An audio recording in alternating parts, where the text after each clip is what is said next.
తిరుగుడు కానీ తర్వాత కాంగ్రెస్. దాని తర్వాత మేము గ్రామ పంచాయతీ వార్డు మెంబర్, సర్పంచ్ నాకు యునానిమస్గా చేసారు గ్రామంలో. నాకంటే సీనియర్ వచ్చి నేను చేస్తా అని చెప్తే అలాగే ఇచ్చాను. గ్రామ పంచాయతీ వార్డు మెంబర్ తీసుకున్నాను. అంటే ఏంటంటే పర్టికులర్గా ఇది కావాలని లేదు, సేవ చేస్తానికి ఏముంటుందని. దాని తర్వాత మండలిక వ్యవస్థ వచ్చింది. నేను అప్పుడు కాంగ్రెస్లో ఉన్నా. ఎన్టీ రామారావు మండలాలని చేసుకున్నాను.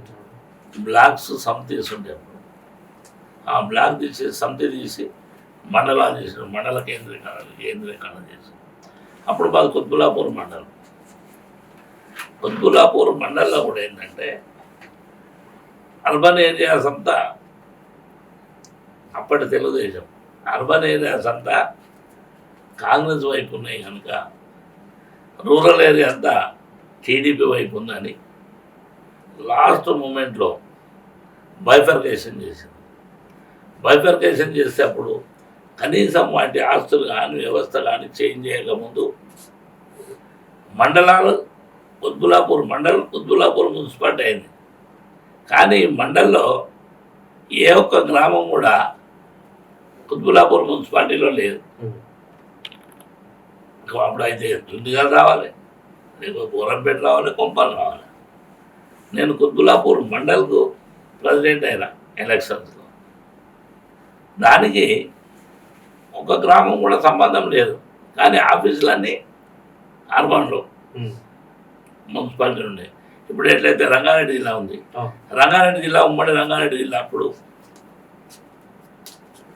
హైదరాబాద్ రూరల్ జిల్లా, హైదరాబాద్ పట్టణం.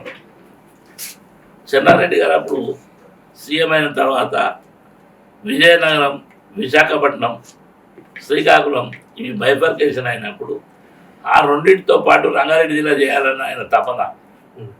ఎందుకంటే కొండ వెంకట రంగారెడ్డి వాళ్ళ తాలూకా ఆయన ఏం చేసినప్పుడు ఇమ్మీడియట్గా రంగారెడ్డిని చేసిండు. ఎట్లా చేయాలి, వీటి ఆస్తులు పంపకాలు ఇట్లా అదేం లేదు. హైదరాబాద్ మున్సిపాలిటీని హైదరాబాద్ జిల్లా చేసిండు, హైదరాబాద్ రూరల్ జిల్లాని అంతా రంగారెడ్డి జిల్లా చేసిండు. ఫస్ట్ కొండ వెంకట రంగారెడ్డి జిల్లా పెట్టిండు. తర్వాత అందరూ పొలిటికల్గా చాలా అప్పుడు జయపాల్ రెడ్డి వాళ్ళందరూ గోలు పెడితే అప్పుడు రంగారెడ్డి జిల్లా అని చేశారు. అందువల్ల 78, 79, 79లో రంగారెడ్డి జిల్లా ఏర్పడింది. 79, 78లో కొండ వెంకట రంగారెడ్డి జిల్లా ఉండేది. దాని మీద ఆ మండల్కు ఫస్ట్ మండల్ ప్రెసిడెంట్గా డైరెక్ట్ ఎలక్షన్స్ అవి. అప్పుడు ముఖ్యమంత్రి ఎన్టీ రామారావు గారు డైరెక్ట్ ఎలక్షన్స్ వచ్చాయి, ఇండైరెక్ట్ ఎలక్షన్స్ లేదు. ఇండైరెక్ట్ ఎలక్షన్స్లో ఎప్పటికీ ఎలక్షన్స్ దించుడు ఎక్కించుడు ప్రమాదం ఉంటుందని చెప్పి డైరెక్ట్ ఎలక్షన్ చేశాను. ఆ డైరెక్ట్ ఎలక్షన్స్ లోపల నేను కాంగ్రెస్ తరఫున మొత్తం 33 మండలాలు ఉంటే 6 కాంగ్రెస్ గెలిచిన, అందులో నేను ఒకటి. మేడ్చల్లో నేను ఒకనే గెలిచిన కాంగ్రెస్, మీదే అంటే తెలుగుదేశం. ఇట్లా ప్రస్థానం జరిగింది. 5 ఏళ్ళు మంచిగా పని చేసినాం. తర్వాత నెక్స్ట్ టైం వచ్చే వరకు మళ్ళీ ఎంపీటీసీలు, దెన్ మండల ప్రెసిడెంట్. అప్పుడు నేను మా శిష్యునికి ఇచ్చిన, నేను వెంకటేశ్వర నుండి ఆయనకు నిలబెట్టిన. ఆయన 3 సార్లు మండల ప్రెసిడెంట్. అంటే పొలిటికల్గా మనం రాజకీయంలోకి వచ్చినప్పుడు మండల ప్రెసిడెంట్ నేను ఇండియా కూర్చుంటే అందరు నా దగ్గర రావాలంటే డెవలప్మెంట్ కాదు. మనం అందరి దగ్గర పోవాలి, అందరు ఆఫీసర్లు. మీరు ఇప్పుడు ఎన్నో కీలక మార్పులు తిరిగాయి స్టార్టింగ్ నుంచి 1975 నుంచి. ఆ టైం నుంచి చూసుకున్నా ఉమ్మడి రంగారెడ్డి జిల్లా వ్యాప్తంగా, అంటే మీరు కూడా రకరకాల కాంగ్రెస్తో మీరు రాజకీయ రంగ ప్రవేశం చేసి తర్వాత వివిధ పార్టీలు మారి కీలక పదవులన్నీ చేపట్టిన తర్వాత ఉమ్మడి రంగారెడ్డి జిల్లా వ్యాప్తంగా జిల్లా పరిషత్ చైర్మన్గా, ఎమ్మెల్సీగా అభివృద్ధిలో మీ పాత్ర ఏ విధంగా మీరేం చెప్తారు? నేను అందుకొచ్చే మొన్న న్యూస్లో కూడా చెప్పడం జరిగింది. సరే, నేను మండల ప్రెసిడెంట్ అయినా 5 ఏళ్ళు పనిచేసిన తర్వాత 2001 నుంచి 2006 వరకు జిల్లా పరిషత్ చైర్మన్ అయినా.